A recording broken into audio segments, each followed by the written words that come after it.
the paid fire departments diligently worked together getting the fires under control. What was suspected prior to their arrival now is confirmed. During their primary search for victims, they discover a 75-year-old disabled woman who has succumbed to the fire. Orders are given to begin a secondary search.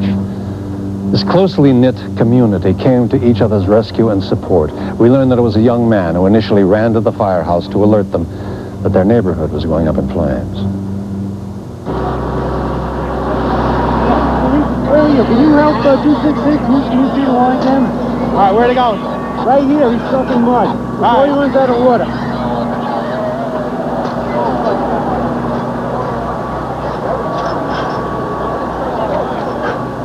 As you can see, it's started approximately about 4 o'clock in the morning. We have recovered one body already. I believe it's the landlady.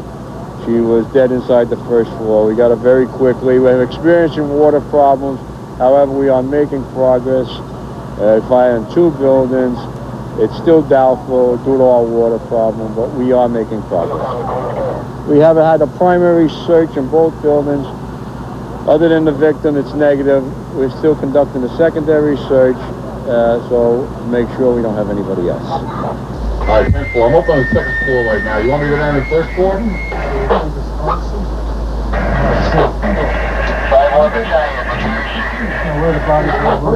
Yeah, 1-3, I did receive. Do you want me to go down? I'm up on the 2nd floor right now. You want me to go to the 1st floor?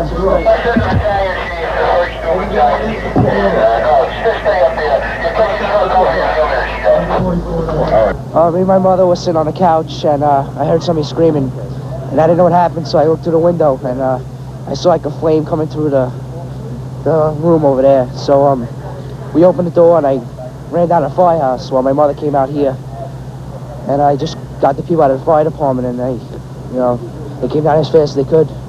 They're the first ones down here, but out of the second room on the right on the house, they were shooting out the window. They were just shooting right out the window, pretty broad, out the window, and I went to the firehouse, so when I got there, I came back, and both houses were up. The first house was up, and part of the second house went up in flames. We got a field comm gave it. We got a second one. But due to the fire condition, there's nothing we can do. All right. We're all set. They set up the board? All right. Division 1-3 to Battalion 5-1.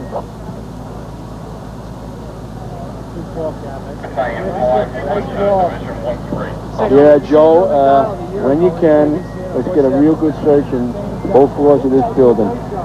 We had a report of only one 1045 person living in the building. That's why I'm surprised we get the second one in the rear. But we'll get a real good search before we give the secondary, all right? We got a second victim found in the rear. The second victim is the nephew of the elderly woman who also dies in the fire. Let the second do truck. We'll first do the relief truck. We'll relieve the first do truck, okay? Okay. And if you want, we can shift that truck up in the relief. 142 into the fire building. Yeah, if they need relief, okay? Okay, well, we're going in there. I just want to take a look at these victims, okay? Okay. Let me hold you. The battalion chief relieves firefighters who have been working without a break since the initial call.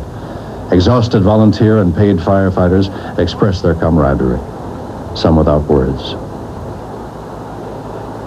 My sister-in-law, her husband, and their newborn baby lived upstairs, and thank God they got out.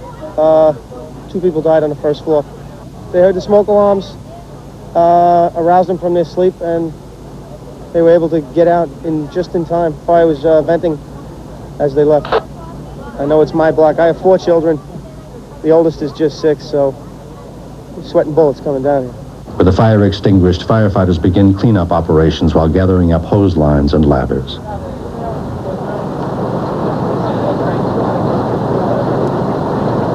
We're in the process of wrapping up the fire. We have had 2 victims succumb to, one to heavy burns, the other to asphyxiation. And we're continuing to operate for approximately a half hour to an hour longer. But we did the best we could, and we feel good about extinguishing the fire without it exposing to other buildings. But in this particular case, I feel both victims were dead prior to our arrival, so we did the best we can, and we're glad about that. Firefighters know that they've done everything humanly possible to put the fires out, but sometimes it is just not possible to save everyone. Death is a very real part of every firefighter's life. We'll be back.